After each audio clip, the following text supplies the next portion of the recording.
Greetings, gamers, and welcome to the 222nd live stream from the Misfit Gamer Studios. I am your host, Vortex, and this is D&D Discussions. On today's episode, we have a brand new Divine Domain, a 5e24 edition subclass called the Plague Monarch, coming from Hecate.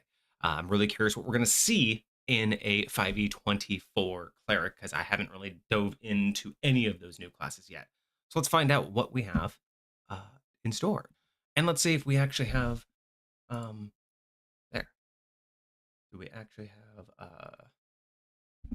Kage, where are you? Why? No. We do not have you. Why do we not have you? Are you there? There you are. Hey. There we go. Fantastic. Yeah, I'm here. I'm functional. My camera is giving me some issues, but we're learning. We're learning what's going on. We're figuring it out. But yeah, Cool is cool. Let me drop your audio just a little bit so you're not spiking everybody out. absolutely. That's a little better. That's a little nicer, a little softer on the speakers. All right. Gently. But before we begin, I did want to cover a couple updates coming up. So we did just have our community stream over the weekend, where we tried another round of gaming with the community. Didn't quite work out with a few of the new games that we added, but overall, still a fun time. Kind of true. We'll figure those out eventually. We'll definitely get some more games on the roster. Yeah, and I think what's going to happen is we'll start to cycle those in for Friday cycles, because we still want Friday to kind of be our variety day where we change different subjects. Monday still always being reviews, so we will probably be doing that. Now, that probably is going to be our last community stream for the near future. Next month we have our subathon, because that'll be our 3-year mark. Yes. So absolutely. Very excited for that. But after that, what I think I'm going to start doing is turning the community streams into either bi-monthly or once every 3 months, and making them just cost a little bit more, take a little bit longer to earn. Mainly because I feel like the consistency that we've been doing it at, with once a month, and the consistency that we get with people, earning them and purchasing them throughout the streams, it's really reliant on pretty much like 2 or 3 people. Like, you know who y'all are. Fair enough. And I'd rather see more of those points, right? More of the XP and more of the channel points going towards interactions and more fun things. Not just this, once a month community stream that we've been doing for a while. And let's face it, the community streams really haven't really done what we wanted to. Like, they started out pretty strong, and I think that's because they were new, they were novel. I think it was a great idea. I still want to do them, but I'm just starting to realize that there's not as much hype, there's not as much interest. We don't get much more than a general viewing stream.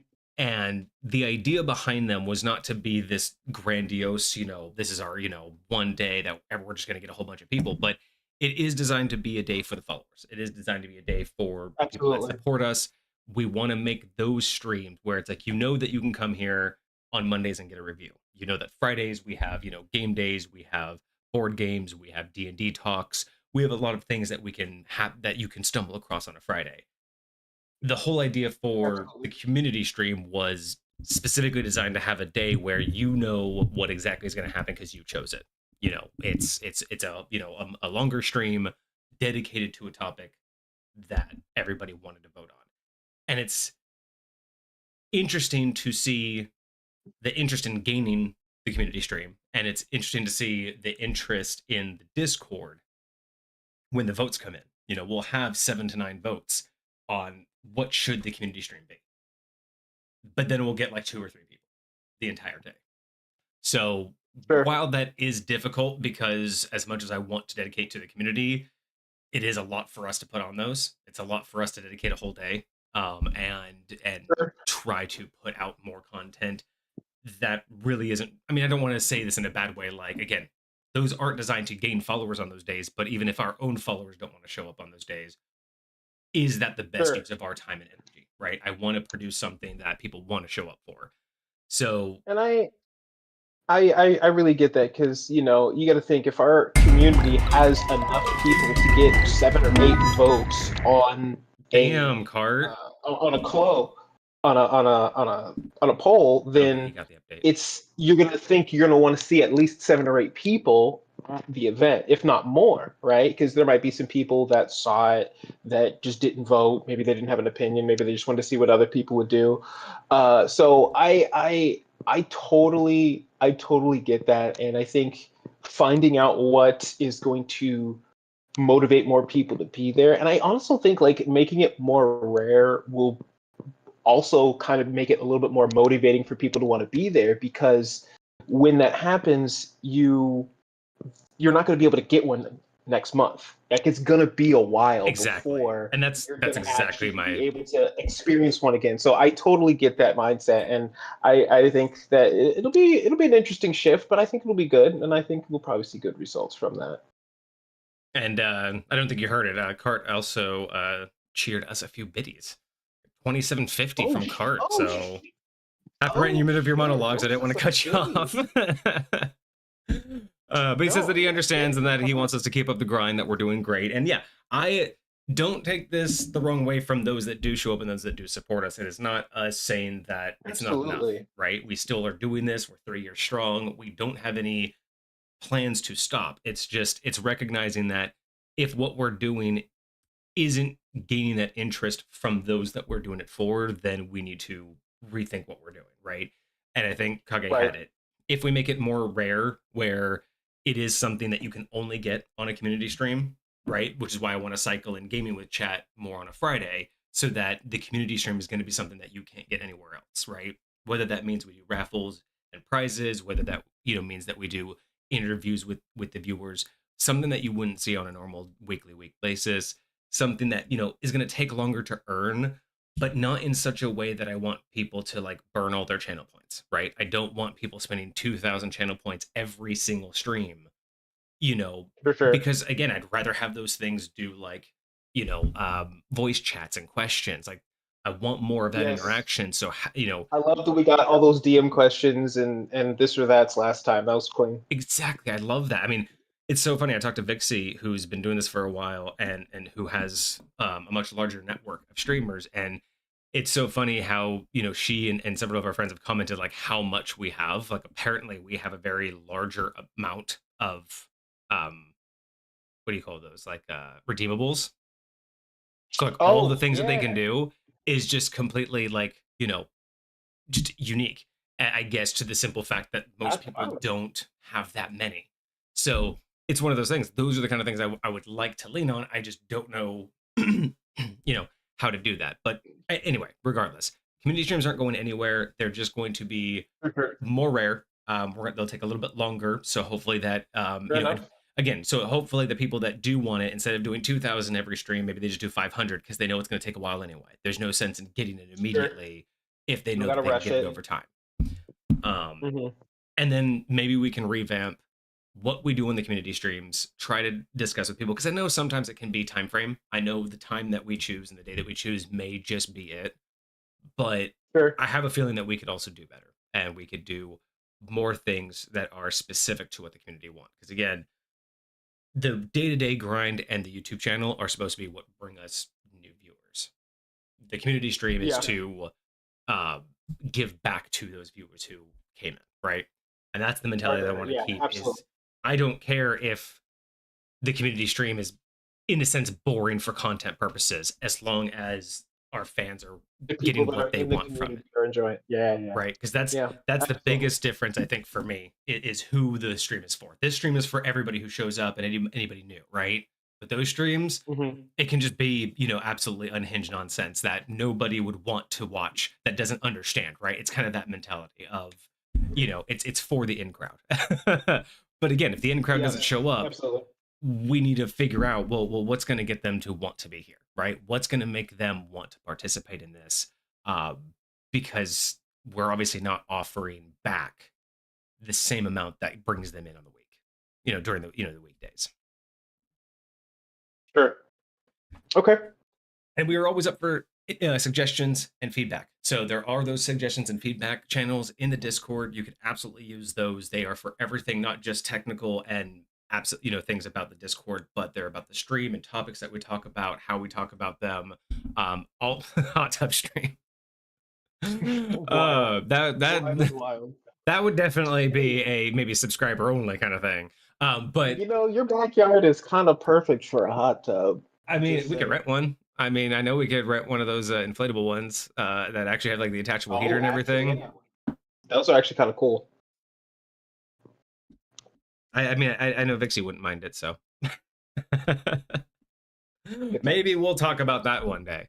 But that's the thing. There is a suggestions there, and it's for anything. It's for there's specifically a topics one if you want to see something to us, want to specifically see us talk about something. But there's also just general suggestions. What we can do on Fridays. How we can make the stream better. How we can make all of this look better. I mean, I think back on when we first started out and it was just two camera screens. Like it was just full screen, two cameras side by Yep. side, Yep. nothing else. And then we went to no, I'm sorry. That's not it. That's not true. That's not true.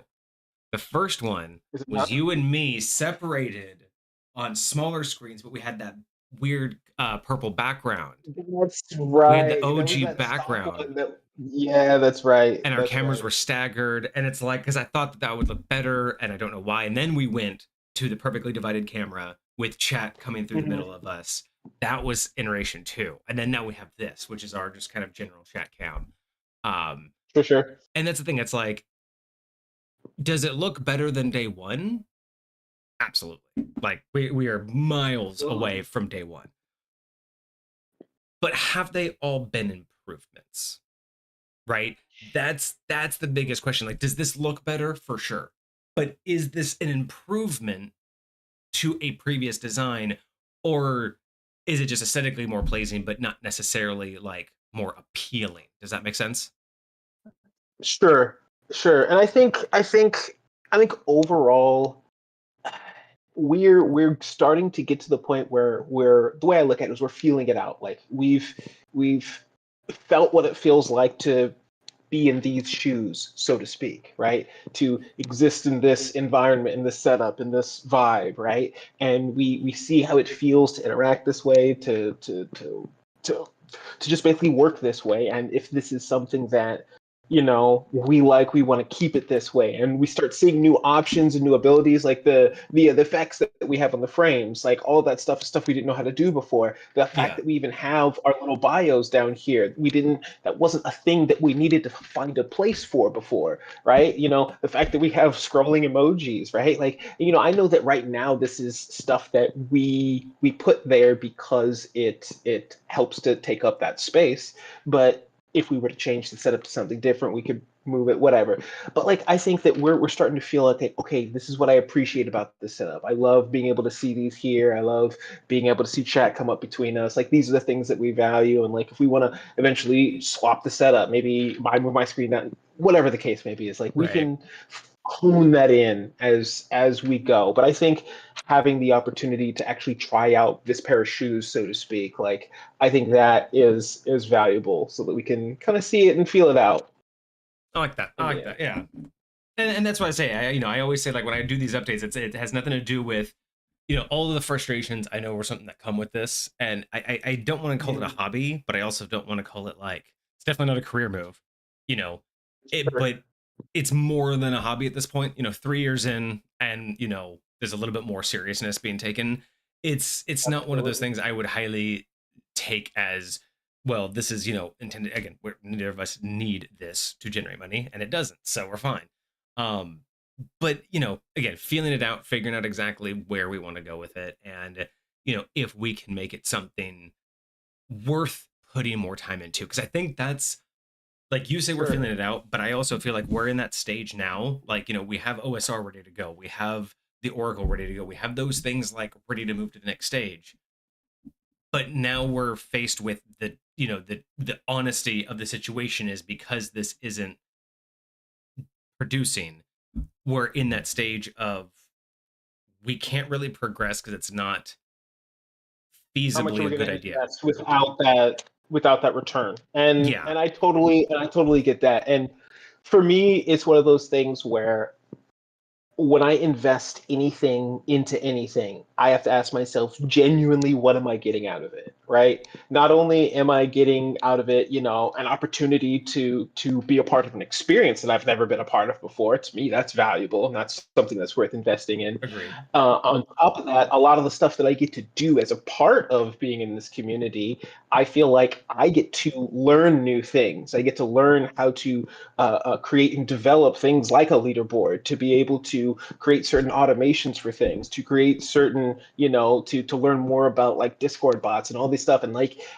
understanding what these tools do and how I can use them not only here for us, but elsewhere in my life. Like, I feel like that skill in and of itself is something valuable that I get out of it. So there's a lot of return on investment that I get that is not financial from being able to be a part of this and being able to like do what we do here. So I enjoy, having something like that available, and again, like I said, if it were to go away, like I would still have everything that I've done thus far. So, Exactly. like that time is valuable regardless of what we do now, what we do in the future. Like it's all for something. And so, eventually I think that we're gonna get to the point where things do get smoother and who knows, maybe it does get to the point where at the very least it starts to feed itself, right? It starts to That's the goal. That's always return the goal of these upward. things is, It's going to start to roll its own ball forward, yeah. and I think once we got a lot of people in our community that are here with us and just talk with us and all of that stuff, and when we get more input from them on the stuff that like they would love to see value, to give them a reason to invest into what we're doing here too, like I think that's going to expand a whole lot for everybody. So I'm here for it. Cool. What's going on, Hecate? I did see you sneak in a chat there. Cart has an interesting idea. So, Cart, I want you to put this more detail into the Discord for this idea. I'm not sure I 100% grasp all of it, but I want to consider this for like a Friday stream. But he wants us to create an alignment shift creature. So we would spin a wheel, um, and whatever it lands on, we would have to flip whatever its alignment is and follow through with like what characteristics that would do. So, for instance, if we were to land on a lich, um, we would have to land. So, I guess assuming that you would assume that it's evil. So, if you land on a lich, you would have to flip a lich to be a good lich. And what would that, keeping their abilities and Oh, attributes, interesting. but Interesting. yeah. Okay. So I'd be down to try this. I would just need a little bit more like understanding Sure, of the sure. starting premise and the goal, but put that in the Discord. We will do that. I will absolutely add that Dude, to a I'm Friday super stream here for that. because we Yeah, haven't we gotta done share a more. subletting subclass or anything like that in a while too. So we do need to start bringing those back. This is valid. But yeah, so that was the major update is community streams will be just slightly changed in order to make it more worth our time and output and to make it more worth the community's time to show up. Beyond that, so far everything's going to continue as normal, but we are running low on reviews. So this won't be our last one, Yes. but we are Well, running low. yeah. We only have like a month left, so we aren't going to be doing any more Hecate. multiple reviews in a day right now. We're only going to stick, no matter how small, to one review a day until we Of the ones. until we get more. Um, Hecate. Please let me know about not your chain weaver. I know chain weaver is for your competition, but the grave weaver. Um, I don't remember exactly what it was you said you created it for, but I know you told me it was on hold for a time. So I don't know if that has gotten to the point where you might be ready to see what we can do with it, but let me know in your own time. And yeah, I'd love to see what we got there. But also, we need more stuff from you. Yeah. So We whatever you got, also classes, maybe a more thing we should do is in experiences. post something in Discord because there are a couple people out there that were also waiting for things on. I think Pokemonner had some things in the wind. We know Cosmic has a ton of stuff that they haven't Mm, submitted. So absolutely, maybe absolutely. we do a like an announcement or a shout out post to everybody, be like, hey, if you have anything sitting, get on Get it. your submissions in. Nice. Okay, I'm here for it. All right. Well, outside of that, unless you have anything else, we can get started. Let's do it. All right, all right, all right. So, boom. Let's get to it. All right, bam. We have the Plague Monarch. This is a new divination domain subclass for 5e24 coming from Hecate. And I do like letting us know that it's the 5e24. So if anything seems a little bit off, Absolutely, we know much it's new appreciated. rules. Because we definitely need that, because I have no idea what's going on with the new 2024 rules. But as always, let's begin with the description. Clerics of the domain, excuse me. Clerics of the Plague Monarch embrace the unspoken truth that decay is the crucible of transformation, and that every droplet of rot carries within it the seed of renewal. Where other faiths cling to hope and healing, these priests delve into tomes and plague pits, drawing power from miasmic spores and the very essence of pestilence. Their holy symbols are tarnished their holy symbols are tarnished reliquaries. God, I hate that word. Their holy symbols are tarnished reliquaries. Ah, fuck that word.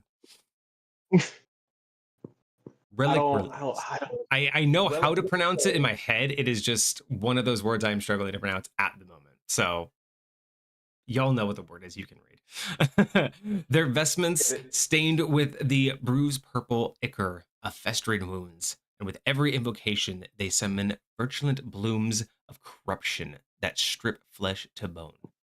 As they deepen their faith, they learn to siphon vitality from the dying, to spread contagion through the fallen, and to cloak the battlefield in a rotting haze that erodes both armor and resolve. Commanders whisper their names in fearful reverence, for when the Plague Monarch's disciples march, no wall of steel can bar their passage, and no slave can staunch the tide of their wrath. In their hands, disease becomes an art form, raw, ruthless, and inexorable, proving that in the final reckoning, rot is not an end, but the scarce catalyst of all life's renewal.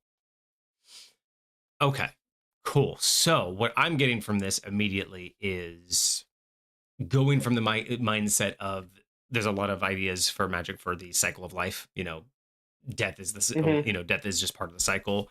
I like that this touches upon the more physical aspect of that cycle.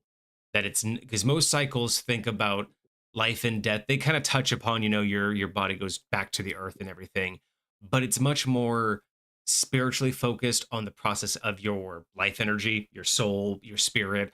All of those things are kind of more what they focus on. I like how this gets into that rawness of it's almost like more druid than cleric, because this gets into the physical nature of what death actually means, which is decay. Like everything that dies must decay Interesting. before it can become anew, right? A dead animal in the forest doesn't sprout flowers until it is decayed. All of those nutrients went into the soil, Yeah, yeah. produced enough, and then it came back, right?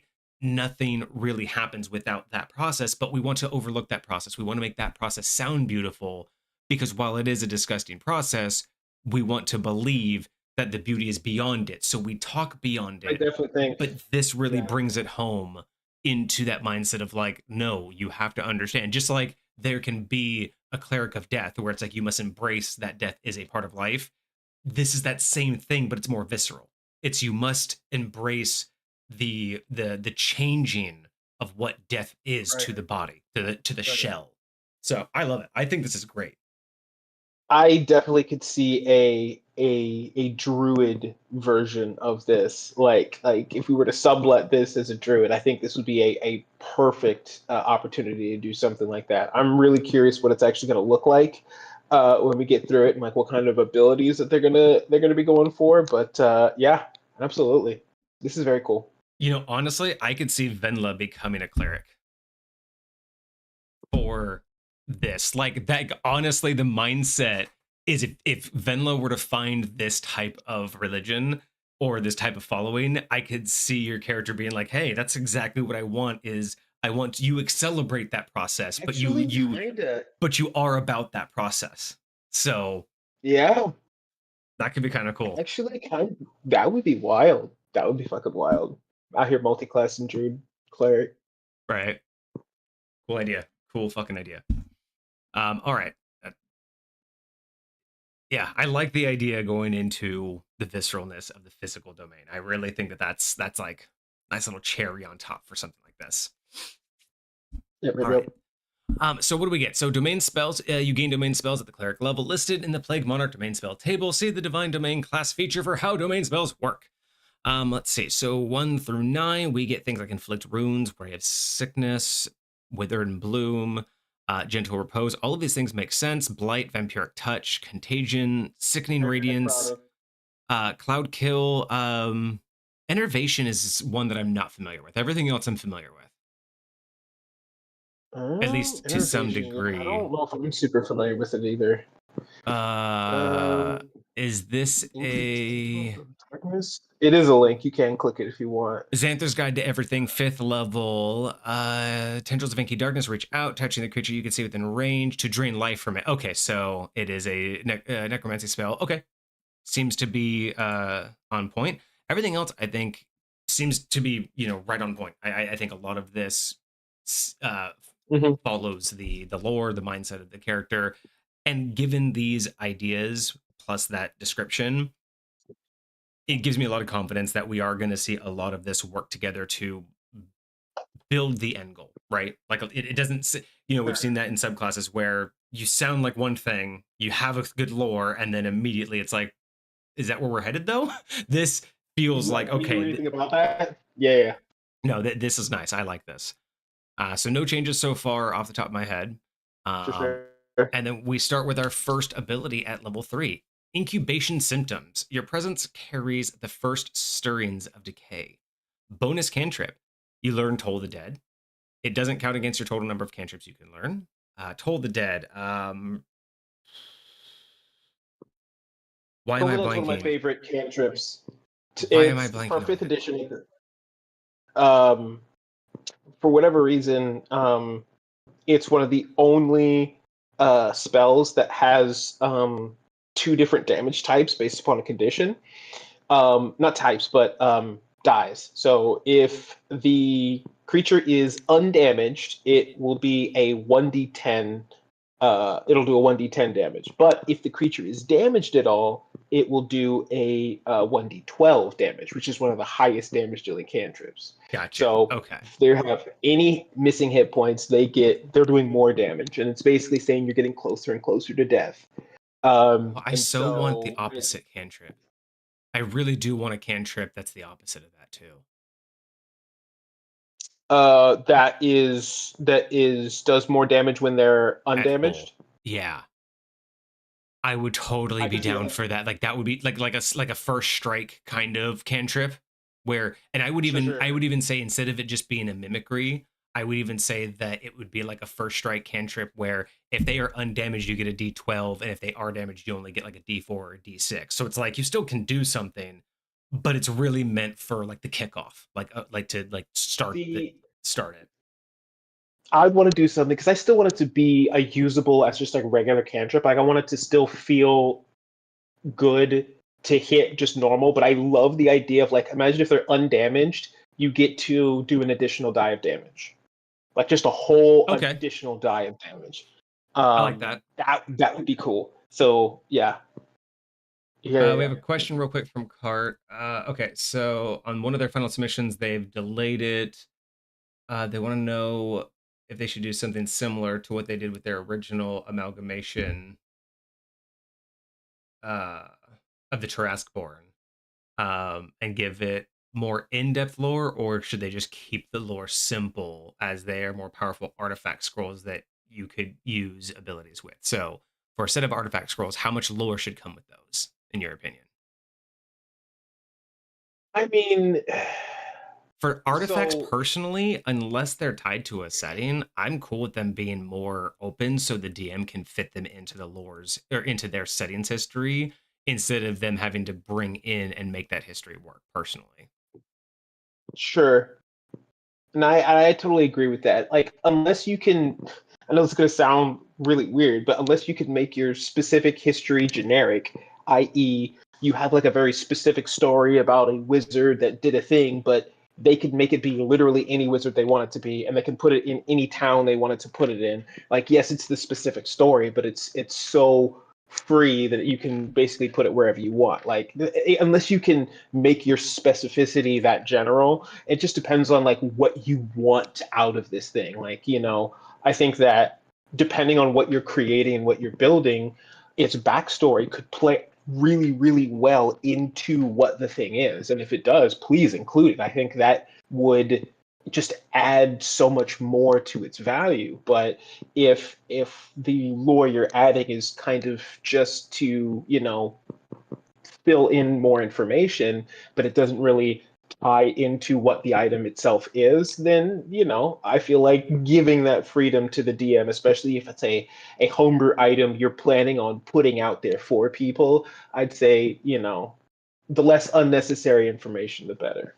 Mm, yeah, I agree. All right, so good on the bonus cantrip. I like it. I still want an alternative one, but Mm-hmm. I like this one a lot. I think that's a great cantrip to give. We also get necrotic affinity. Once on each of your turns, when you deal necrotic damage with a cleric spell or a weapon attack, you add your wisdom modifier, minimum +1, to the damage roll. It's small, it's easy, it's at 3rd level. That's fine. So basically, cleric spells or your weapon attack does necrotic damage. You get your wisdom modifier as extra damage. That's cool. Yeah, No that's very changes. Like, cool. that's super minimal. It's super unnecessary. I mean, honestly, when I heard of necrotic affinity, I assumed that you'd be resistant to necrotic damage. I hope we see that later, that you become resistant to necrotic damage. Sure. I would Or imagine so. I wouldn't even mind if necrotic damage actually healed you, because like you understand how to use the I would love rot. that. Yeah. Anyway, we I haven't would gotten love that. there yet. All right, and then we also get infectious strike. The first time each of your turn, wait, the first time each turn you deal necrotic damage with a cleric spell or weapon attack, the target must succeed on a Constitution saving throw against your spell save DC or become blighted until the end of its next turn. So you not only would do extra damage, but blighted. I'm assuming that just means that you are under the effects of the blight spell. Uh, Perhaps. Let me I've look up never the heard of the blight blighted spell. condition. Can you confirm, Hecate? I need to step away for 2 seconds, but can you confirm whether that means they're under the blighted spell or is there actually a condition I'm not aware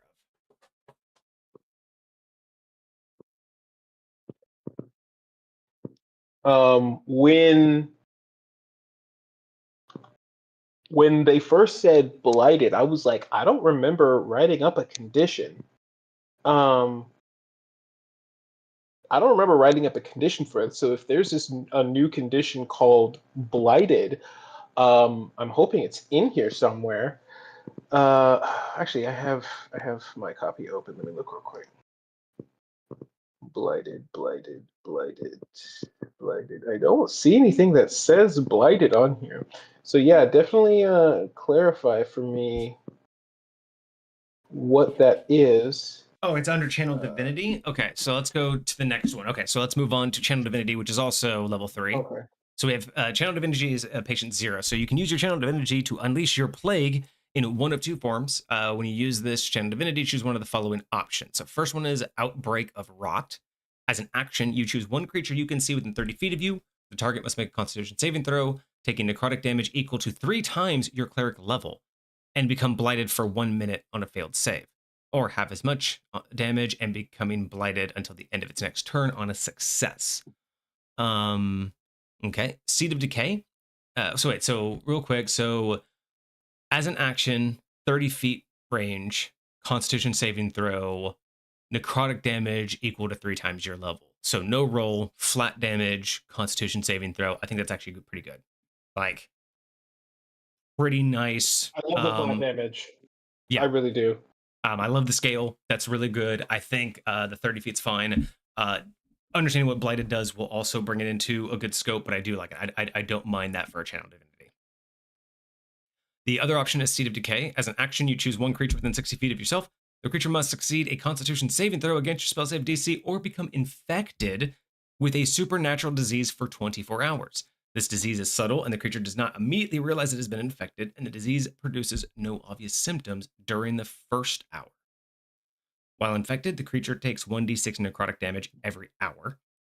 The creature cannot regain hit points from magical effects. The creature counts as blighted. The creature can repeat the saving throw every 8 hours, ending the infection on a success. The infection also ends if cured by magic such as Lesser Restoration, Remove Curse, or Greater Restoration. And then Contagion. So yeah, so that I'm clear, when it says all of these things while infected, does that mean that the blighted condition is all of those things? No. So what I'm thinking is the infected condition means all of these things. So while you're infected, you count as being blighted. You also can't regain and you lose. So this is what I think blighted is all about. So the contagion leap. When a creature blighted, when a creature blighted by this feature drops to 0 hit points, any creature within 10 feet must make the same saving throw or suffer the same effects. This leap can continue each time an infected creature drops to 0 hit points. Okay, so that's just the well infected. So we still don't quite know exactly what blighted is. So, okay. Hecate just said they resubmitted it because it might not have been in the original submission, but I have something here real quick. Cool. So let me read this to you. So it says blighted condition. A creature can't regain hit points from magical effects. A creature has disadvantage on constitution checks and saving throws, including concentration, and counts as diseased. Diseased immune creatures and constructs are immune to the blighted condition and its effects, unless stated otherwise. Okay, that's actually not too bad. There's one change that I would make. Honestly, Hecate, there's only one change I would make. Because infected creatures cannot regain hit points from magical means, right? Because that feature is in the infected part. I wouldn't mind if blighted, because blighted seems to have a time frame, right? Blighted is always going to end within a certain time frame. So I think blighted should mean that any incoming healing does the equivalent damage. So healing does necrotic damage to you while you're blighted. Instead of it blocking magical healing, because infected blocks magical healing for longer. So that's fine. But blighted should mean that when you're attempted to be healed, you actually take that damage as necrotic instead. So what I would say to that is, weirdly enough, I would put the healing part in infected, and I would keep blighted the way it is. Okay. So because I just feel like with blighted being like a combat based one where it's going to end within like a few rounds, it makes more sense that, you know, like the enemy, the healer, would try to heal you on their turn. Whereas with the infected one, it says you can't be healed, so it's more like all attempts fail at healing you. But then again, it also says you count as blighted, so it would also account for that. That's my point. So that's either way, my point. Is it's like if it were attached to blighted, then no matter what, whether you were infected or not infected, or just blighted, you would still get that happening. Yeah. If, okay, that's fair. Infected is like more on top of it than when blighted just can't regain. Now, when someone tries to heal you, now it's going to do even worse to you while you're infected. So I think that's why like infected should be like pile on top of blighted. I see what you mean. But I do, yeah. Either one though, I still like the idea that one of these should carry a healing does necrotic damage to you instead. Very cool idea. Because I don't think that's out of the realm of what it's already asking to do. I don't think that's asking too much more, especially for a channel divinity. No. Now the question becomes, if that's the case, because the second somebody figures it out, they'll just never heal them while they're blighted, unless they're not sure whether they're blighted. Well, and that's where meta-analysis comes in, is do they know why it's happening, right? And do they even, you know... So that's my point. Like, if say you're in a combat and like you stop being blighted or it goes away and then it comes back again. Like, how obvious is that? Like, how visually obvious is that going to be? Is that going to be something that, like, I I can don't just think it look at would you be. and tell that you're blighted? I don't think so. In my opinion, something like this is internal, and I don't think there would be any obvious. Like infected, over time you might notice more and more, but I don't think blighted is a obvious condition. I don't think there's anything that your team would meta know that you're blighted. Like again, So if you were to use this there's against the just party, then the party wouldn't technically know when the blighted condition applies, right? But at the same time, flipping the script against enemies, then yeah, the DM wouldn't play it as the enemies know what blighted is. And same thing with what Cart brought in is if let's imagine you're fighting a dragon and the DM wants to pull one of those, well, the dragon's going to fly away for round 2 later. But if you blighted it or if you infected it for 24 hours, you could track it down before round 2. It's been taking damage the whole time. Can't you know what I mean? So there's definitely some good mechanics in here for both story and gameplay.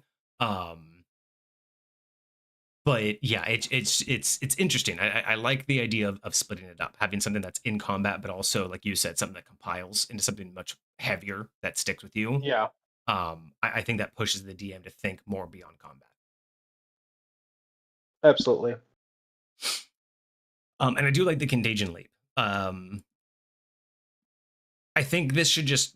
I think Contagion Leap. I don't even think it should just be. I don't think it should mention Blighted. I just think Contagion Leap should just be part of Seed of Decay, like while infected, and then if you die while infected, this happens. That would be my only other making this Okay. easier because this kind of sounds weird when a creature blighted by this feature, but it's like so not just any because this is basically saying the blighted only when they're infected, not normal blight. But it's like, so why even mention it's the blighted by this feature? Why not just say when they're infected? Because if they're infected and then they get blighted by the infection and then the contagion leap happens, you know what I mean? Like it's already gonna happen. Like to me, it's like it's redundant to say it came from the blighting that came from the infection. Like just make it part of the infection. Right. I see what you're saying. So for my clarity, if somebody uses Outbreak Rot and they get blighted from that, does Contagion Leap not happen? Exactly, it does not. As far as I'm Okay. concerned, because it says when the way I read it, it says when a creature blighted from this feature, and I assume that's read as well at right after Seed of Decay, which is after infection. I read that chronologically. Okay. Oh, it does if they die from it. Oh, okay, so I would get rid. Okay, so if it's all blighted, then I would get rid of by this feature. Or when a creature blighted by this feature makes it sound like you're specifically calling out one of these. You should just say Contagion Leap. If a blighted creature drops to 0 hit points, or if a creature drops to 0 hit points while blighted, blah blah blah blah blah. Yeah. Like that would Yeah, clear I this agree. up because this makes it seem like it's only coming from one of the two features instead of just the blighted effect.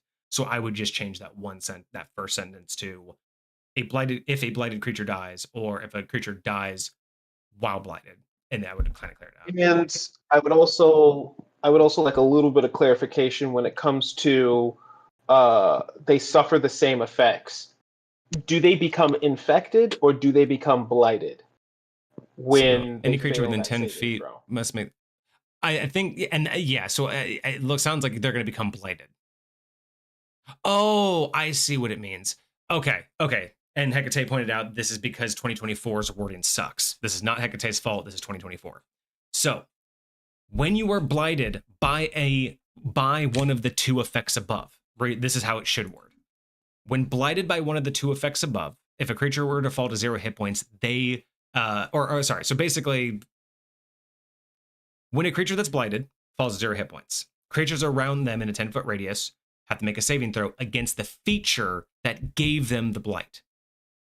So if you gave a creature Outbreak of Rot and they die while blighted, creatures around them have to make a saving throw against Outbreak of Rot. If you cast Seed of Decay on a creature and they die while blighted, creatures around them must make a saving throw against Seed of Decay, which would be infection. So what this is trying to say is if you're blighted and you die, people around you will make a saving throw against whatever caused you to be blighted. Okay. Does that make more sense? And Hecate, confirm if I got that right. Yes. But that's what I think this is Yes. trying to say is because it says when a creature blighted by this feature, meaning outbreak or seed of decay, creatures around them must suffer those effects. And Hecate just confirmed. So that's what So it is.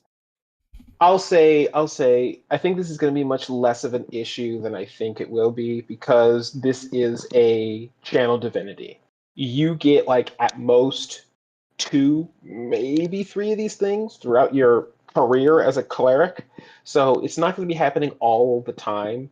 And very rarely, if ever, are two of these different things going to be active at the same time. Yeah. So I don't think it'll be confusing. So if you use Outbreak of Rot, then boom, everybody who is going to get hit is going to get hit with Outbreak of Rot. Yeah. If now that also includes, and I love that that includes the instant necrotic damage and being blighted for a minute, like all of that stuff. Now again, the Outbreak of Rot is probably going to be a a one and done thing. So like if I'm level 15, 15 times 3, I can kill some people with that. I can kill some people with that. And if I Mm-hmm. kill you with that, you're theoretically blighted. You are going to take your and you die. Like that's going to explode, and anybody around you is going to potentially take that same necrotic damage, and Exactly. then they could potentially explode. That could be like this crazy chain reaction of explosions out of freaking nowhere, depending on how low health everybody is. Um, Now, the Seed of Decay, that's a lot more long term, a lot sneakier, a Right. lot But that's also one of those things crazier. where, like, great for role play, great for, pre planning an attack on somebody. Like, Hmm. because again, the action is that you choose a creature and they don't necessarily know. So the thing is this doesn't have to be in combat. This can be one of those, oh, we're talking with the right hand man of the BBEG, Seed of Decay. We know he's going to see the BBEG within 24 hours. He's a basic NPC, which means he'll die in his presence. Boom, you've now infected the BBEG right before the big battle. Something like that, right? Like there's so much opportunity with this. Even something crazy like, hey, I'm gonna give this to this peasant, and I know he's gonna go down in his little peasant village, which is so jam packed full of people. It's Yep. like Times Square on freaking New Year's, right? And so when it does inevitably explode in potentially like 24 or even maybe like 5 hours, depending on how low health this peasant has, like you're going to explode around a bunch of other people, and all of those people are going to get infected. Mm-hmm. And then that's going to continue to happen over and over again. Whatever places they go, wherever they move to, whatever happens to them in the next 24 hours, they're going to like you Well, and could it's I mean literally technically it's split an 1d6 every epidemic in hour. a town. If you're talking about a regular NPC, that they're going to be dead the first time. And so it's like there would be so one person would die, an hour later anybody around them would die, an hour later anybody around them would die. Like it would like hour by So hour like they have would an hour to magnify. spread, and it's a dude that It could be would be crazy crazy. depending on how. Mm-hmm. I like it Mm-hmm. though. I think it's cool. I think for a channel divinity, it's powerful enough. It's good. I think it's good enough to for both of these to be utilized. And I think the 3 times your cleric level is the perfect juxtaposition of you want to wait to use this at the right time, but if the longer you wait, the better it is. So it's that perfect mix of being able Mm-hmm. to know that when I do use this, it'll absolutely be worth it. Um, and that's only level 3. But we're still on level 3. We haven't even gotten to the next levels yet. Yeah, That's just what yeah, it yeah. starts out And I with will say once you've made it. this is this is the biggest thing about 2024 when it comes to clerics is in 2014 clerics started at level 1. You Yeah. got your god at level 1, and now you get it at level 3. Hey, you got to be an acolyte first. You had to earn the right to use God's power. Okay. You had to prove Sure. yourself, and now And you you can use should it. earn the right to call his name. All right, so moving on to level 6, we get systemic infection. Your command of disease deepens. We get rot fed decay. Once on each of your turns, when you deal necrotic damage to a blighted creature, you gain temporary hit points equal to half the damage dealt, minimum of 1. Also, the creature's armor class is reduced by 2 to a minimum of 10 until the start of your next turn. crazy. What? That's Okay, so crazy. because it's only until the start of your next turn, and it also says once on each of your turns. So I'm curious if that is for every bullet point. Um, yeah, I feel like it is. I feel like it's still only once on each of your turns Yeah, so because you can just keep stacking how it, would but you I? have to keep hitting them and doing necrotic damage. No, well, you can't. You can't. That's my point. Is like I don't know if it's possible to stack this with the way this is worded, because if you can only do it once each turn, and you can only uh uh it only lasts until the start of your next turn. Yeah, so And you that won't means you every will not turn. benefit from the reduction, but your team will. So you reduce their armor class, you hit them with necrotic damage and reduce their armor class. Everyone else gets to wail on them at the reduced armor class, and then at the top of your turn, they get their normal armor class back. So yes, you don't directly benefit from it, but the idea is making them the focal point. Well, yes, but what I mean is, I mean, I can still hit them again. It just won't. It won't reduce their armor class anymore. My point is, in order for this to stack at all, it would have to last until the end of my next Oh no, no, turn. no. I don't mean And even stack as then, in it two. would My only. bad. I think I misspoke. I didn't mean stack. I meant I think I was thinking of like stagger, as in like you would just keep being able to do it. Like you'd be able to do it turn after turn. So you perpetually Oh yes, keep yes, their yes, yes. AC down is what I meant. Is not stack as But in I two will say versions of it, but you would be able to just perpetually keep their yes. AC down. But my question is, it says you can reduce their armor class by 2 to a minimum of 10. So So if that would they're at an mean if 11, you can't Kaiser, make it a 9. If they're at 10 right, AC, you but can't make it an 8.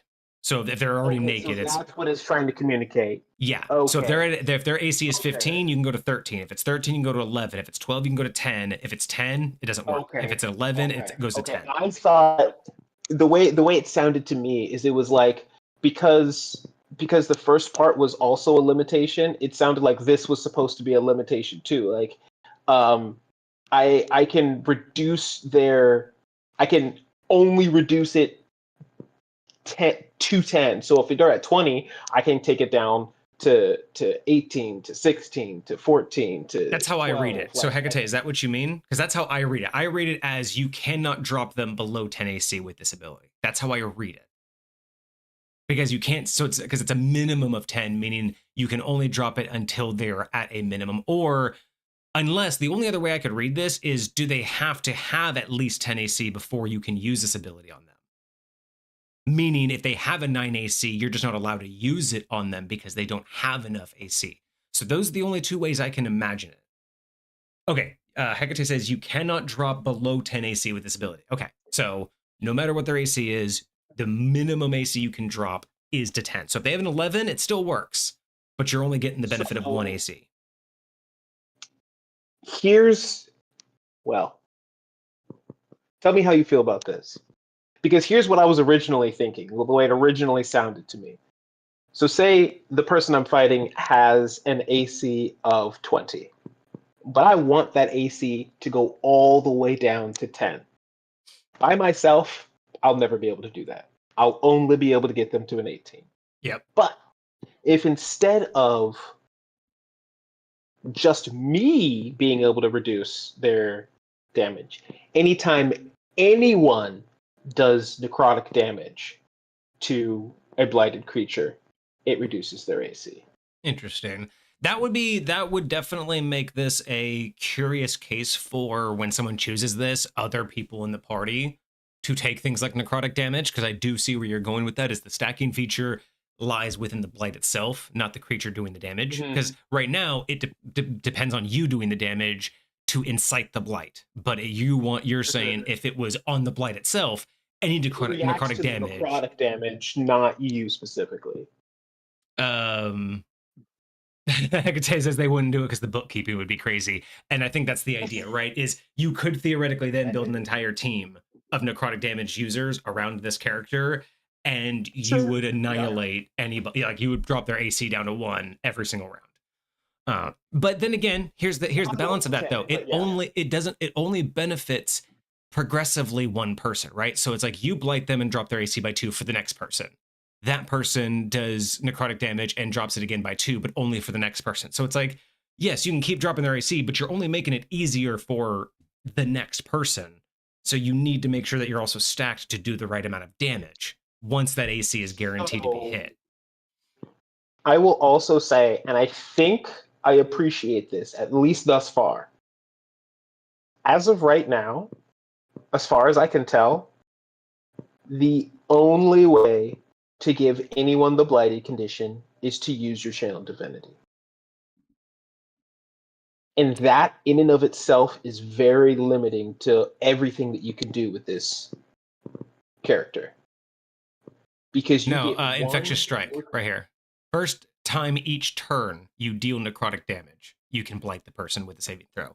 So that is the other option, is either your channel divinity or the very first instance of necrotic damage you deal in a turn. Never mind. So yeah, Never mind. blighted is still very much on the table. You just blighting everybody. Yeah, so and I think that's why the idea is like every time you do damage on your turn and blight somebody, this just compounds that. So yeah, I don't mind it. I see where you're going with it, but I do agree with Hecate. Okay. It's a little bit on the edge of that would be a lot to ask for all those stacks. Fair enough. If it was as I thought it was, and it was only that, I would be way more comfortable with that. But with you being able to get the blighted condition from just the first instance of necrotic damage, bruh. Oh my god. It's good enough. It's good. Hold on. Where's my phone? I need to know what magic weapon does. Do you get to choose the damage type? Because bro. You figure that out. Let me read this next one too, because you also, with systemic infection, you also get Death Ward of Decay, which is you have resistance to necrotic and poison damage. I was waiting for that, so I don't mind waiting till 6th. That's pretty dope. And you also have immunity to disease. Okay. I'm not mad at it. I mean, again, poison and disease are underutilized, so I'm not that mad at it. I hope we do get immunity to necrotic though, eventually. Like, now that I see this, I want that to eventually happen. Okay, holy weapon, magic weapon. Let me try magic weapon. You're just trying to see if it'll do necrotic damage on choice? It doesn't. I would love, especially because it says a weapon damage. Like, if you could do something as this character to basically just add necrotic damage to your weapon attacks. There's got to be something out there that does it. There's got to be a way to easily do that. Because that would be so. There's got to be some sort of. Hold on. Magic? No, holy weapon. Can you choose? Holy power to bright light, additional. Radiant damage. Ugh, let me choose necrotic. If I were a DM, I would probably let you just. If you had like holy weapon, and it said radiant damage, I would let you swap it for necrotic because of what you are. The crazy part too is if this can, I was just looking at all the ways because like I do like how this is stacked as well, where rot feed decay or rot fed decay is you're already blighted, and the first ability is to blight you. So it's like you can't drop their AC on your first attack, right? So it's like I do like how you'd have to have multiple attack or wait around in order to continue to like put these in motion. So yeah, I like how this evolves the combat too, and it's not just trying to make you a hit really, really hard, really, really fast and kill the thing right away. Oh, I see what you're saying. Like, they have to get blighted before you're going to reduce their AC. So you have to hit them. I got you. And even blight is not guaranteed. So it's like, I really like the progress of how to play this character so far. Yes. Like, this is really nice feeling in terms of combat play. And it makes you feel like you're doing a lot without doing a lot, right? Because a lot of the times you feel like you get stuck in a rut, like a repetitious rut of just doing the same thing. I'll just blast. I strike. But this, like, there's always something happening. You're always trying to find a way to do necrotic damage. You're always trying to make sure that they're blighted. You're always trying to, make sure there's some effect and affinity, and like you're working towards some goal that's constantly changing and moving, and it makes your interactions with the combat feel a lot more active, and I like that. Yeah. All right, so we got level 10 of Septic Agony. Death sows new sickness. Septic Reaper. When a blighted creature you can see within 30 feet drops to 0 hit points, you can use your reaction to choose one of the following. Siphon Life. You or one ally within 30 feet regains hit points equal to your cleric level plus your wisdom modifier. Spread the Rot. One creature within 15 feet of the fallen creature takes necrotic damage equal to your wisdom modifier. Minimum 1 must succeed a Constitution saving throw or become blinded for a minute. So that's kind of nice, kind of like the Channel Divinity version, but a little bit on the weaker side just from Blight itself, which I do like having that come full circle at level 10. So it kind of feels like your Channel Divinity, but you're getting more control of it, like it's a piece of it. I would give it a little bit more than just your wisdom modifier for damage. Yes, you're blighting them, and that's great, regardless of how much damage you're doing. But I would probably make it like a die roll plus. I wouldn't even mind. I wouldn't even mind doing your cleric mod, like the exact same as Siphon Life. Oh, cleric level plus wisdom, yeah. Yeah. Actually, that would make it. Yeah, that would actually totally sense. If you're gonna get, make those equal. If you're gonna get the healing, definitely make the damage equal to the healing. That's 100% great. That's a great way to split it. One of them, right? Yeah, you have to choose one of the two. And honestly, I'm not thrilled personally with the choosing an ally for Siphon Life. That one I think should be you can heal or you can infect. I think that's where the line I would draw. I don't know if I would allow you to heal an ally with this particular ability. Though I will say, I do appreciate that it's real hit points, not temporary hit points. Because by 10th level, especially for, yeah, with 10th level, I feel like that's a time where it's okay to start really becoming powerful enough to ingest real hit points, not temp. So I do appreciate that. I think I would just call it at only healing yourself, not an ally. I see where you're coming from. And I think that makes a lot of sense. I can possibly see a world where it makes sense to give it to an ally, you know, depending on how you articulate your lore. But yeah, no, I put it this way. Generally speaking, I agree with you, and I think that that would make more sense to have it just be to the caster. And I think, additionally, everything that we've seen so far in the class lends to it being just the caster. That's how I feel. Especially because, like, if my suggestion that I had talked about a second ago, where other people can do necrotic damage to it, then I would be more okay with other people receiving things, because you're already setting that standard of other people can touch and interact with this ability that you have. But especially because we've kept it that way, I'm kind of okay with that too. You know, it'd be kind of wild for this. You are a cleric, like for like a capstone. Or yeah, for a capstone for a cleric, it'd be hella wild. Is you would obviously want it to be focused on the rot and the decay and the infection, but it would be wild at some point if this was able to say that your necrotic spells can heal allies. Like, can you imagine like the breadth of healing you would like become, like the type of healer you would be able to become if all of your necrotic spells, your necrotic cleric spells, could be turned into healing against your allies? That would be crazy. So the only way I'd be okay with that is if they do half as much. Okay, that's fine. Inflict wounds alone, 3d10 at a level 1 spell, that's crazy. That's fair. To be fair, that you're 100% okay with that. I'd be fine with. Give me half damage or give me half healing, and I'm way more okay with that. Even though that would be the best healing spell you'd ever do. Yeah, half 3d10. Dude, you'd probably be the best. You'd probably be the best healing cleric class if you had something like that. But I still think it'd be fucking dope. Bro, hold on. Cloud kill? Cloud kill? That was one of the ones that we had on here, dog. Let me just drop a cloud kill. Not only is it going to hurt my enemies, but it's also going to heal my allies. Bro, dude, I'm telling you, it would be a dope ass ability. Bro. As a capstone, like I said, as a capstone, that'd be kind of dope. Okay, as a capstone, imagine you go into like some 1 minute trance or something for a minute. All your like that, like do that, but all the time, all the time. I'm just saying, man. All the time would be wild. All the time would be wild. And then we also, with 10th level, we also get Advanced Rot. While blighted from your effects, a creature deals half damage with weapon attacks and has its movement speed reduced by 10 feet. That's cool.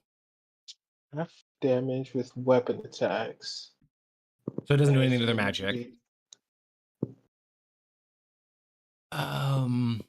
So this is just anytime you're blighted, this is now on top of that. Yeah. This is just on top of the other effects. That's crazy. You know, there's one more I want on here, but it's too early. Like, it would be great to add this to 10th level, but I'm always hoping that another one later down the road gives your blight like a -1 AC. Like, anytime they're blighted, they get a -1 AC. So when you use your other ability, the Rot Fed Decay, it can go down, it can go up to a max of -3. Here's the deal. I'm sorry, I'm still thinking about half damage from weapon attacks. That's basically giving them resistance to all damage from weapons. Well, so the person that's blighted, their attacks are at half damage. So everybody has resistance against them. Everyone has resistance to that person's weapon attacks. Yeah. Now, basically, it does not say physical damage, meaning bludgeoning, slashing, piercing. It just says the weapon itself. Weapon attacks. So that means if your weapon does cold damage or fire damage, that's also half. Like, yeah, I see what you're saying. I would add in physical damage. I would say deals half physical damage with weapon attacks. That I would be way more okay with. Because I feel like that's just more of the indicative of their strength, their fatigue, their inability to strike you with their full force. So I would say that that's more likely as deals half physical damage with weapon attacks. And then maybe even parentheses does not include magical effects. So if you have a sword that does 1d6 slashing plus 1d4 ice, it's only half the 1d6 slashing, but the ice still goes through as normal. Sure.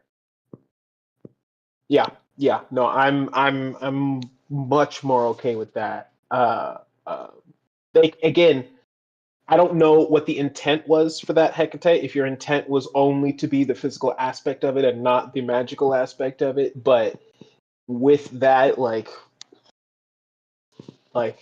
even somebody who has a resistance to non-magical physical attacks would still take full damage from like ice and fire and other things like that. So that's my only. Yeah, no, I agree. If it's just down to the physical, though, I actually really like it to show that they don't have enough. Yeah. Oh, we have 2 more. I'm so happy to not see this end at 14. Right. All right, level 14, Terminal Miasma. You become an epicenter of terminal plague. As an action, you create a 20-foot radius sphere centered on yourself for 1 minute. It does require concentration. Effects. A hostile creature that enters or starts its turn in the area takes necrotic damage equal to your wisdom modifier and becomes blighted for 1 minute. So enter or start your turn, you're instantly blighted. But they also take necrotic damage with your wisdom. I think this is one of those cleric level plus wisdom, because at 14th, who fucking cares about 4 or 5 damage? Give me that 14 plus my wisdom. At least let this thing do 20 damage out the gate. Come on now. Like, we're at level 14. Sure. Let me do 20 damage. Yeah. That's not going to be that crazy. No. Plus the blighted condition, I think it's just a great way to kick it off. When a blighted creature dies, creatures within 10 feet take 2d8 necrotic damage on top of all of the other things. That's kind of cool. Well, okay, yes. So hold on. It says that when a blighted creature dies, I'm assuming that this should say when a blighted creature dies within the radius, this happens. Not necessarily, because if you get blighted from this and then move out of the radius and then die afterwards. So, okay, so Hecate, which one is this? Is it blighted creatures from this effect or blighted creatures within the sphere? I want to Oh, clarify because it is that. talking about the effects of the radius. No, that's fair. That's all. That's Okay, fair. because the effect. Yes, you're right. The sphere does blight you, but is that a specialty blight, or is it the sphere itself that causes the explosion? That's the only line I want to draw. Blighted creatures from this effect. Okay, so I would just say just add that small little bit. When a blighted creature from this effect dies, creatures within 10 feet take necrotic damage. Beautiful. So that's an interesting point. If somebody was blighted before they entered into this field and they die inside of it, I don't do think anything would they? happen because they didn't get blighted from this feature, and this feature wouldn't re-blight them. So I think in that particular case, it's one of those rare edge cases where it wouldn't do the explosion. See, because of how much you can do, I don't think it'll necessarily be rare. I think that could happen more often than you think. It could very well, yeah. But Hecate is confirming that it's only from the effect, not within the effect. So if that's the case, then I might adjust it to what you originally said. And anyone who dies while blighted within this area has that happen to them. I really like that because, like you said, if I've blighted someone and then I do the bubble after the fact, then the explosion happens, right? But them leaving the bubble, because this also adds to everything else Blight does, but at this level, right? Blight also has that explosion that does other things. So now you're rolling for 2 AoE effects at the same time, where if you're inside the bubble, it's more focused on the spheres doing the explosion. So yeah, I don't mind it. I would prefer it if it was within inside the bubble. I think I like that mentality. Yeah, agreed. I'm not mad at it. I think it works either way. But I think that could make, again, you were talking about bookkeeping earlier. I think that what you're talking about might be somewhat of a bookkeeping nightmare, trying to figure out, no, he totally explodes. He's like, no, he doesn't explode because you blighted him outside of the thing and he never theoretically lost that condition before he went in there. Yeah. So like, So Hecate's pointing to yeah. the next feature, which is going to make this stronger. So roll a d6 to determine a disease from contagion. Creatures within 10 feet must save or contract it for 24 hours. So basically, when the blight creature dies, it explodes. They do 2d8 necrotic damage on top of whatever blight does with the explosion damage, and they get a disease for 24 hours. So they become essentially infected. So there's a lot more going on with this.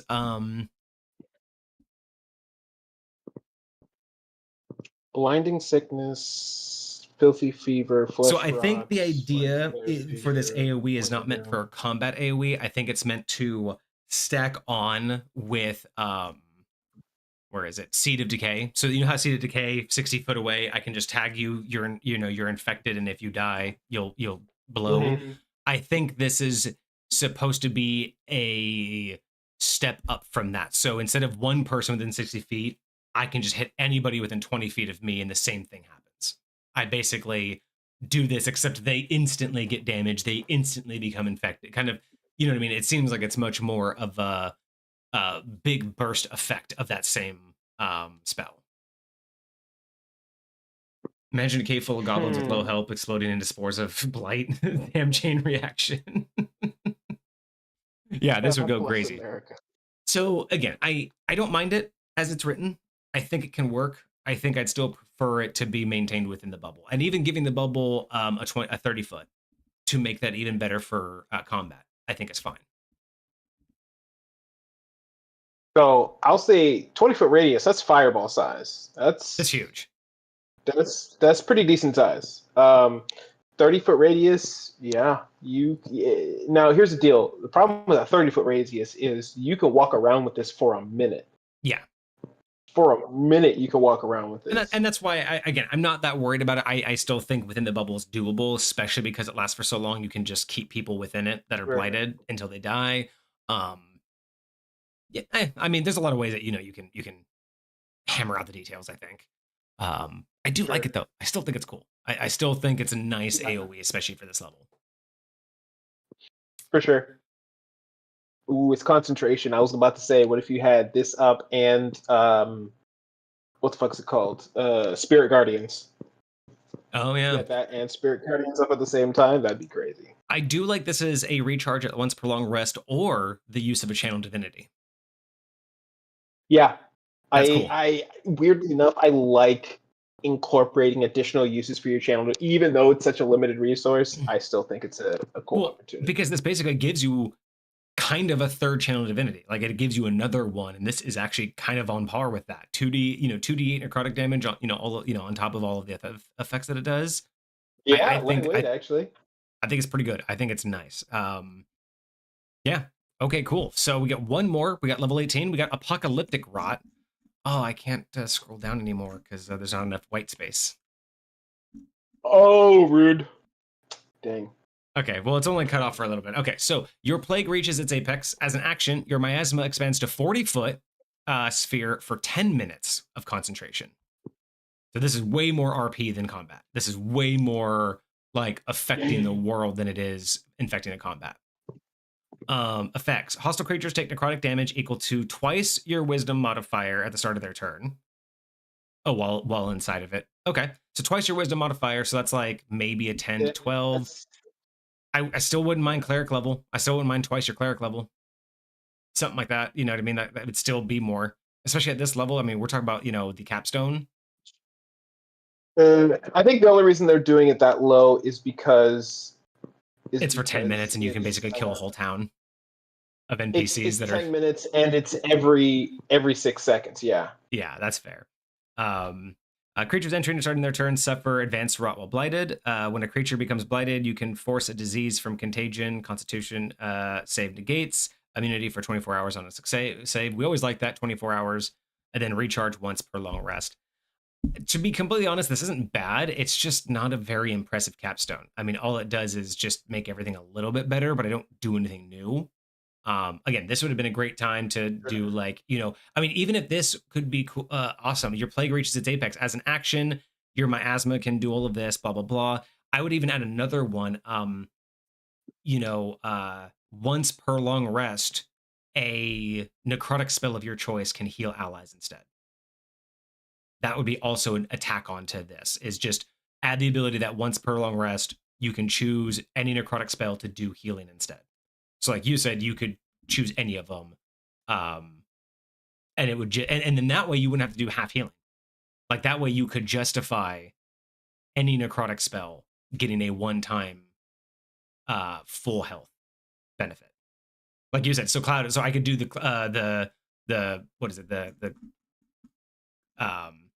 Cloud kill. Yeah, I could do Cloud kill once, but it would do healing instead. And it's not both healing and enemies. It's just you can turn one of your necrotic spells into a healing spell. So Cloud Kill would only do healing. Oh. So it wouldn't be a double. It wouldn't be it attacks everybody. It's just you have such control that you can decide this one time this spell is only going to do healing instead of necrotic damage. If that were the case, I wouldn't even bother having the necrotic damage. I would be like, give him the full necrotic as healing, like whatever it is. Yeah, that's what I mean. Is like, but once per day, the spell of your choice, being able to just turn that, like, I think that would be kind of cool for this character. I do. I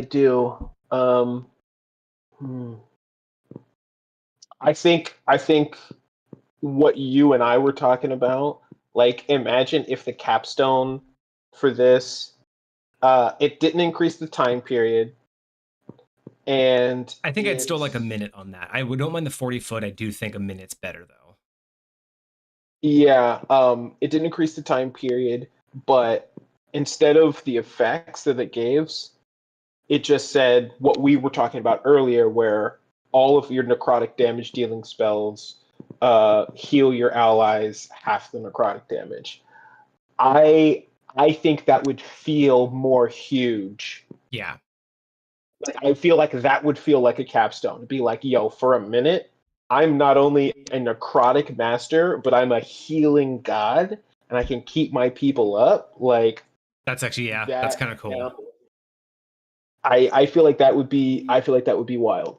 And the lore of that is that you're using that life siphon, right? Because we already have the life siphon ability.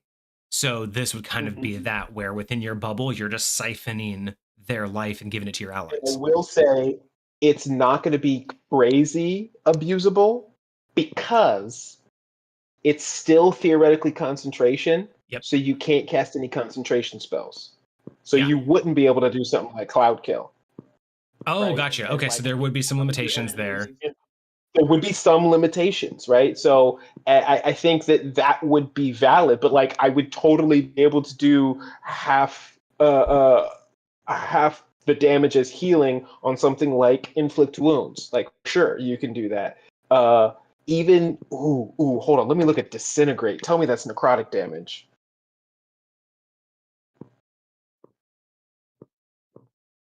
Dis... How do you Um, spell that?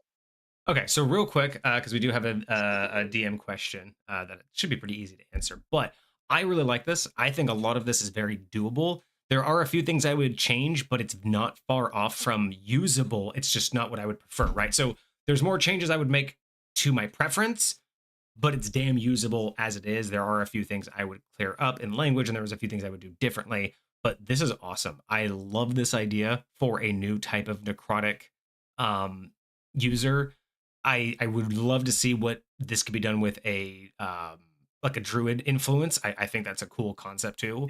But yeah, no, 9 out of 10. Like definitely, this is just definitely 9 out of 10. It hits all of the right marks. It's great lore. It's perfect progression. Again, a few minor changes, and I would adopt it immediately. But I think anybody would be happy to have this in their play session, and I think anybody would be. This would be a great add-on to almost any Absolutely. kind of party, right? This is a great type of cleric that you can have, even without the extra healing spells. So, thanks, Hecate. That was absolutely awesome. This is such a cool build. Hecate says that you're understanding the contagion disease since at 18th level, you can choose which one for each creature that fails, giving everyone who fails flesh rot. Okay, so we're underestimating the idea of like what contagions you can like give them because of all of the variations. So being able to give them uh so each creature that you blight from this ability, you would give them a specific type of contagion which will have its own aspects. Yes, I was looking at that from the contagion spell. I probably should have added that in there. It's in here. Um, It's part of one of the spells that you get as part of their list, right? So you get blinding oh, is sickness, it? Okay, good. which they'll gives them a disadvantage on wisdom checks and wisdom saving throws. Filth fever, which they'll have disadvantage on strength checks, strength saving throws, and attack rolls that use strength. Flesh rot, they have disadvantage on charisma checks and are vulnerable to all damage types. Um, Mind fire, That's crazy. disadvantage on intelligence checks and intelligence saving throws, and they behave as if they're under the confusion spell. Seizure, they have disadvantage on dexterity saving throws and checks, and attack rolls that use dexterity. Slimy Doom, creatures that they bleed uncontrollably, they have disadvantage on constitution checks and saving throws. Whenever they take damage, they are stunned until the end of its next turn. Bless America. So you can Yeah, some of apply those are kind all of of crazy. those across every blighted creature as you do. So yeah, definitely really good. Again, I think it's great. I think a lot of people would like it. Absolutely, absolutely. I think it definitely has a place. Again, I would just change up just a little bit to make it fit more of how High Point would ingest it. But again, amazing, amazing. Thank you very much for sending that over. I appreciate that. Hopefully you enjoyed the review. Real quick, Cart had a question for us. So we said earlier for the blight and one of its caps, we were talking about how maybe having it do the amount of damage in healing, like all of its spells could do Mm-hmm. healing in the same amount. So the question is, what's the highest amount of healing one person can get? And should it work if they are healed with potions or only can be done with magical healing? I already have an answer to this, so I don't know if you need time to think, but I already have the answer to this for High Point. So, one more time. So how The much question damning, is, how much healing can one person get? Like what is the maximum amount of healing one person can get in one lump sum? And should that be achievable with potions or is it only available via magic? So I guess the underlying question is the amount of healing you can gain, the maximum amount, only capped are they capped different, right? Can potions and magic do the same, or will magic always be able to do more? And what is the maximum theoretical amount of healing one could do? So here's the deal. My answer is going to be a bunch of bullshit, basically. Because the way I look at it, you and I have talked about this before. Damage isn't just damage. Mm-hmm. And as a result, healing is not just healing, right? So the question is, when you ask me, like, how much healing can you receive? Question is, what are you healing? Like, Yeah. I would say you can regrow a limb. I would say you can heal your physical body from the point where it was fully You can come effed back from up the dead, all the way back to it's brand new. but you can already you can already come back from the dead, right? Exactly, right. So it's like it's So the when question I you think when is you more about the mechanic of hit points, not about what does it mean to be healed, but in a mechanical sense, what is the maximum? Do you think there's a maximum number of hit points you should be theoretically capped at? And is that cap different for a potion than it is for a magical spell? So those are kind of two questions, right? Is there a cap, and yeah. is there a different cap for potions and spells? Okay, so I think that potions should have a cap, but I think if I wished I was at full health, I should be able to be at full health. Right. So And magic doesn't have a my cap, but physical does. Like you can only make such a good potion, but magic has an endless yeah. means depending on who casts it. And depending on who made the potion, like maybe you have some like godlike potion that can just heal you to full health. Which is what I have. Good for And you. that's where my answer was going to be is like, yes, regular everyday potions, a player can't just have the ability to make a potion Yeah. and make a potion that gives you 1,000 hit points or full. But I do have Yeah. potions that no matter who you are will get you to full. Period. Like just so it's like in potion form, yes. Are those regular everyday mixes? No, that's magic. Usually some divine magic involved. Like there's a lot more than just a mixture of ingredients, right? But for the most part, yeah, magic doesn't have a cap, but potions absolutely do. I think mine's theoretically around 100 hit points. Potions? Yeah, I've never really like pushed it to its perfect means, but I think I would cap it around 100 hit points for a standard like best Sure. made potion remedy thing without magic. But even then, that's probably too much. Like, let's be honest, that's probably too much. How would it apply to blight ability if you could turn enemies healing into damage? Are we talking enemies could accidentally nuke themselves? If you do that to them or themselves, would you allow the blight ability to affect potion healing or only magical healing? Um,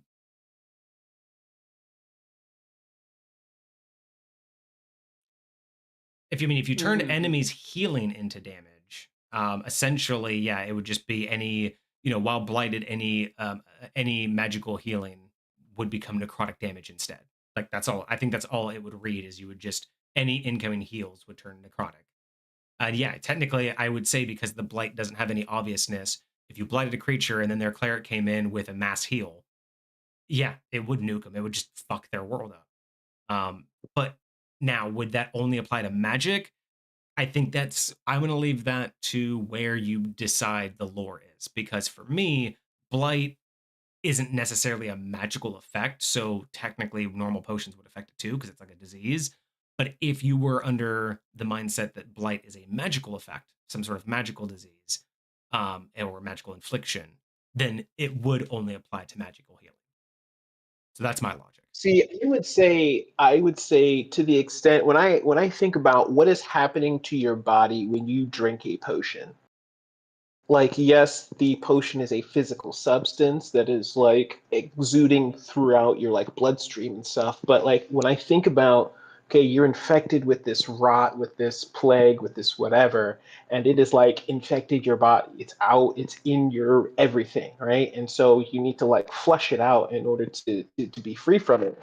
And what it's inevitably doing is it's reacting to your body's trying to heal itself, and that's why you're in whatever condition that you're in, right? And so whenever some magic comes along and tries to either speed up that process or to reconnect your tissue or to do whatever it does inside to heal you, whether that's via potion or via magical healing, I would imagine that this rot would respond to your body trying to reconnect itself and reconstitute itself, via this outside help the same way, regardless of whether it was a potion or magical healing.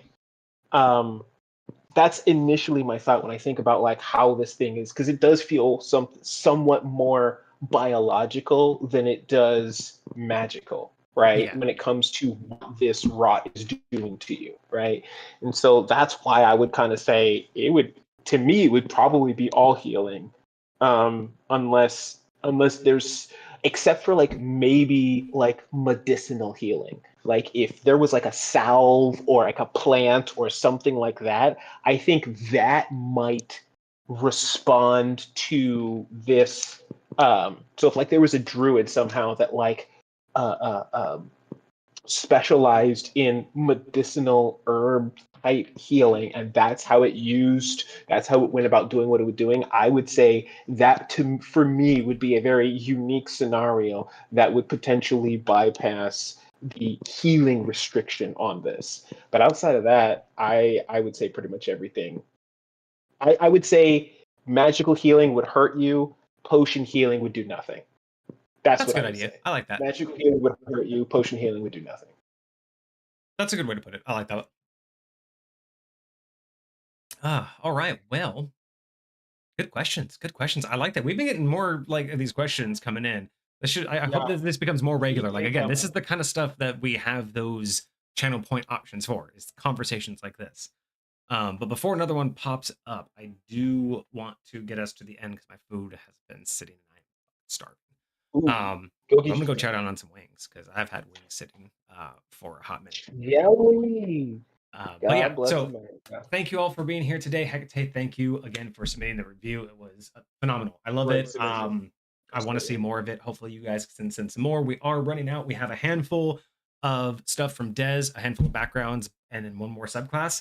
But other than that, we are running low. So make sure you get those submissions into the Discord so we can get them converted and we can get a new list. Because for right now, we are just going to be doing one a week until we get a better list and a bigger One a list. week from just Dez. Yeah, it's going to be all Des right now. So if y'all want to get in there and then shift it up, change it up a little bit, get us a submission. But otherwise, I thank you all for joining us today. We are going to cut it a little bit early because I'm hungry and I want to go eat. But again, thank you. We will be back on Friday with more stuff. I don't know. We'll have to talk a little bit about what we're going to do on Friday. I think we should build something again. It's been a minute since we've built something. So either a sublet or maybe a pop culture build. I don't know. Oh, and then Cart's submitting something. Ooh, let's go. But yeah, so Friday we'll either do a pop culture build, we'll do a subletting subclass. I'm kind of just in the mood for building something.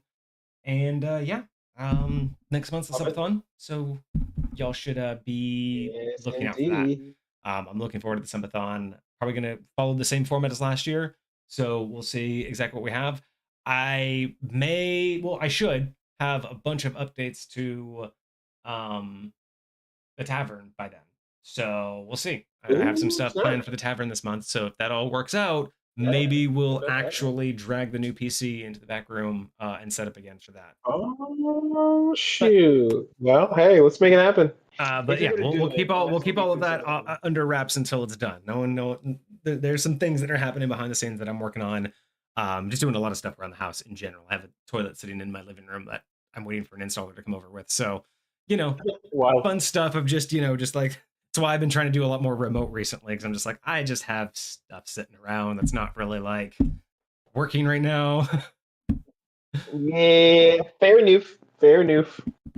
But yeah, so join us next month for our third year subathon. Yes, indeed. 3 years. Cinco de Mayo. But yeah, but I hope you guys had a fantastic weekend. I hope you guys have a great week ahead of you. We will be back on Friday. So I hope you guys are good till then. We'll see you then. Cheers, guys. Deuces, my friends.